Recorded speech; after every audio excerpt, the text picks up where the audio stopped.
ठरलं तर मग या मालिकेच्या येणाऱ्या जबरदस्त भागामध्ये आता स्वतः रविराजांना खूप मोठा क्लू लागणार आहे.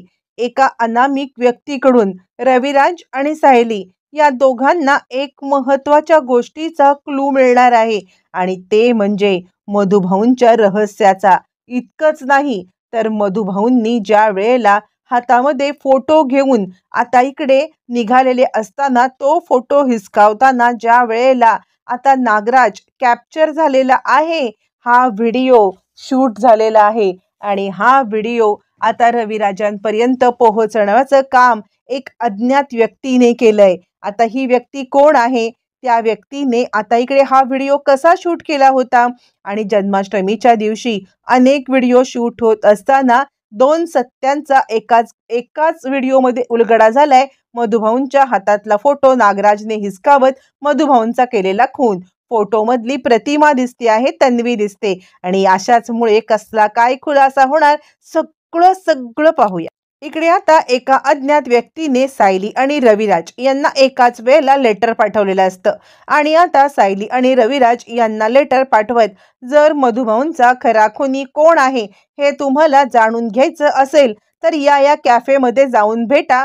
तिथे तुम्हाला सत्य समजेल आणि त्यानंतर तुम्हाला पुरावा सुद्धा मिळेल. त्यावरती मग आता सायली आणि रविराज एकमेकांच्या समोर येतात. रविराज सांगायला लागतात, काय ग सायली, काय आहे हे?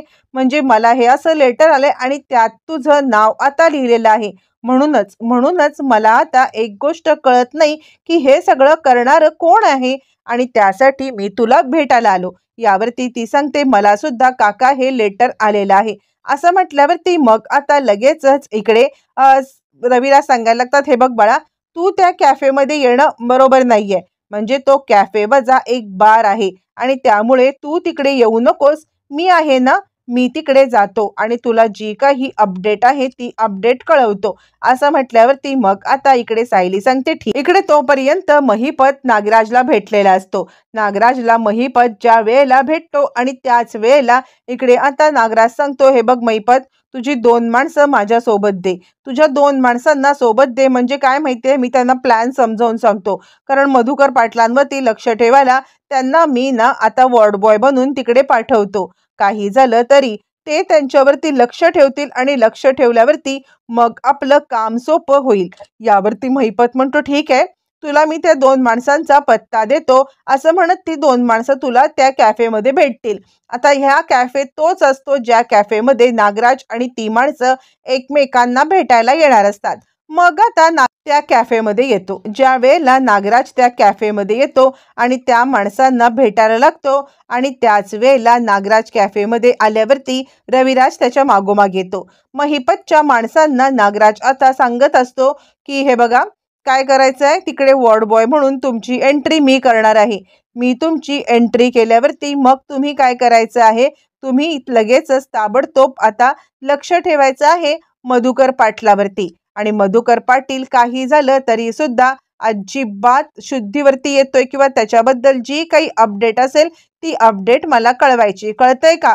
असं म्हणत नागराजने त्या माणसांना ज्या वेळेला बोलत असतो त्यावेळेला रविराज तिकडे रविराज विचार करतात, नाही नाही, हे सगळं मला आता इकडे आणण्यामागचं कारण म्हणजे नागराज खुनी असू शकतो.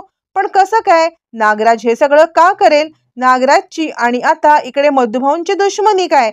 पण मग जर का हे असं असेल तर नागराज या माणसांना मधुभाऊंवरती लक्ष ठेवायला का सांगतोय आणि तो म्हातारा शुद्धीवरती यायला आला की लगेच कळवायचं. तो उठून काही बोलायला नको आहे.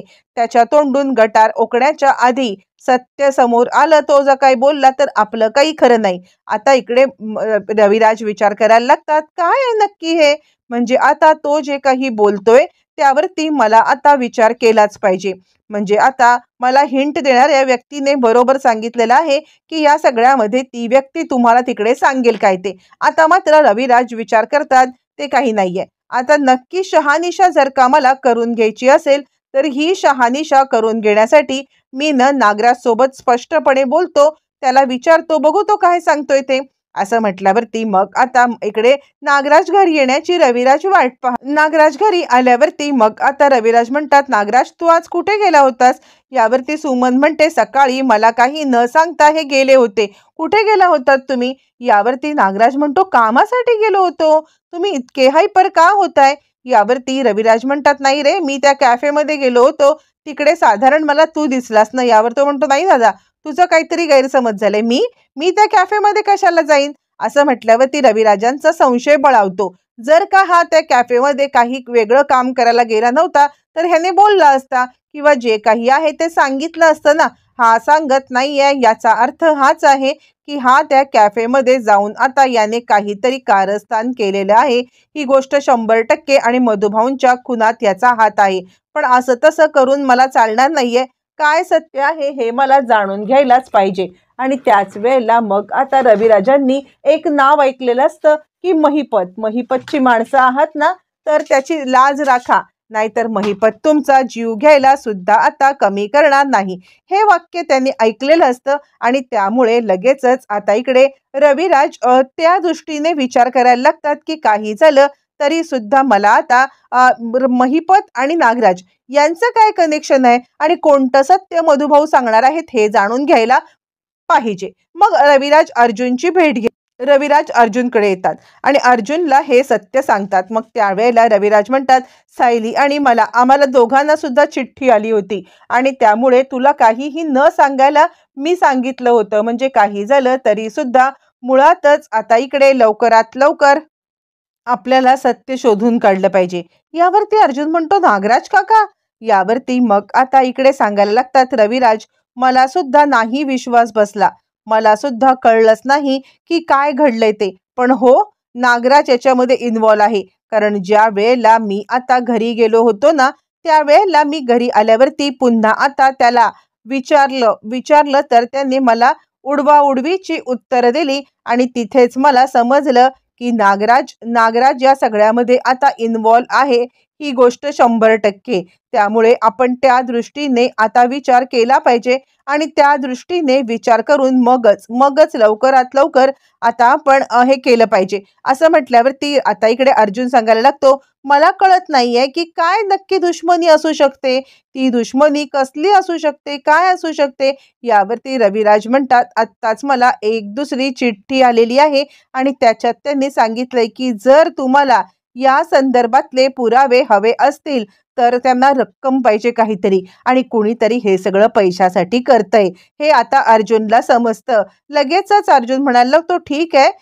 त्यावरती रविराज म्हणतात, त्यांनी मला सांगितलंय स्पष्टपणे की त्या दिवशी ज्या वेळेला जन्माष्टमीला तो माणूस इथे होता आणि त्याने काही मोबाईलमध्ये शूटिंग केलेलं आहे आणि त्याच मोबाईलमधलं शूटिंग त्याच्यामध्ये हे सगळं रेकॉर्ड झालेलं आहे. असं म्हटल्यावरती मग लगेचच आता इकडे सांगायला लागतं अर्जुन, ठीक आहे काका, आपण एक काम करूया सिनियर, आपण एक काम करूया, आपण ना तो माणूस जे काही पैसे मागतोय ते पैसे त्याला देऊया आणि ते पैसे त्याला देऊन आपण इकडे तो व्हिडिओ घेऊया.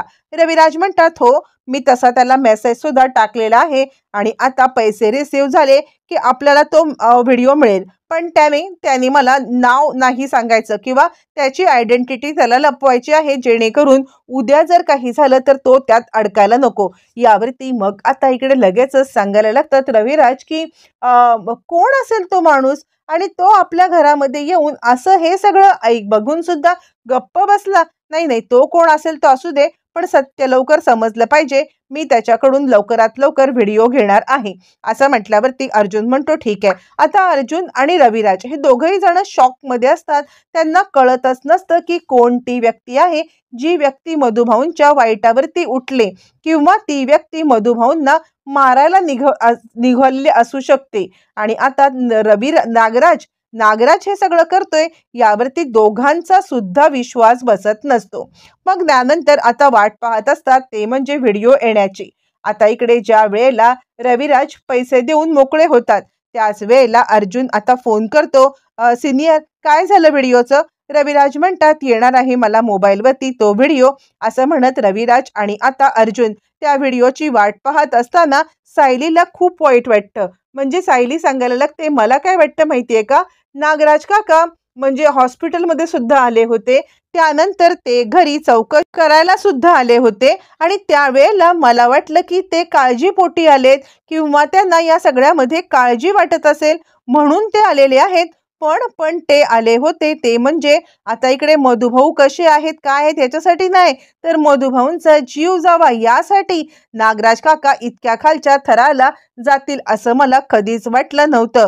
खरंच मी नागराज काकांवरती विश्वास ठेवून चूक केली. यावरती अर्जुन सांगायला लागतो, हे बघ सायली, तू स्वतःला त्रास करून घेऊ नको. आता इकडे आपल्या बाजूने रविराज काका आहेत ना, सिनियर आहे ना, तो आपल्याला नक्कीच मदत करेल आणि लवकरात लवकर मधुभाऊंचा कोण खुनी आहे आणि त्याचबरोबर सत्य सुद्धा समजेल. अर्जुनला माहिती असतं की ज्या वेळेला मधुभाऊंचा खून कुणी केलाय आणि त्याच वेळेला सायलीच्या आई बाबांचं सत्य सुद्धा काहीतरी वेगळं आहे हे सुद्धा कळेल, हे त्याला विश्वास असतो. म्हणून आता अर्जुन तेव्हा काही बोलत नाही, पण तो वाट पाहत असतो त्या व्हिडिओची आणि तो व्हिडिओ येतो. व्हिडिओ रविराजांना येतो आणि रविराज खूपच हायपर होतात.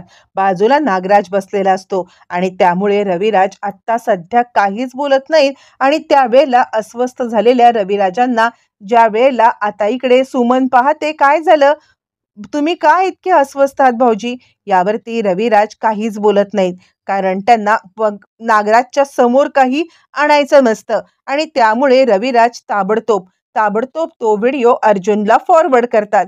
ज्या वेळेला तो व्हिडिओ ते अर्जुनला फॉरवर्ड करतात तोपर्यंत नागराजला ते काही कळू देत नाहीत, म्हणून ते सुमनला सुद्धा काही सांगू देत नाहीत.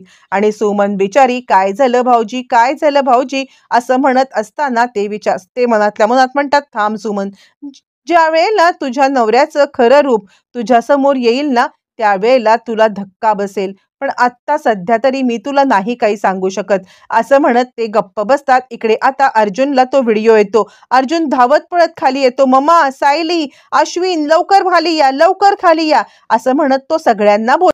अर्जुन इकडे जोराजोरात ओरडत ज्या वेळेला खाली येतो त्यावेळेला कल्पना म्हणते, काय झालं अर्जुन, का ओरडतोयस तू, नक्की काय घडलंय? अर्जुन म्हणतो, मम्मा, सायली, अगं व्हिडिओ आलाय. त्यावर ते सगळे म्हणतात, कसला व्हिडिओ? मग अर्जुन सगळी गोष्ट सांगायला लागतो.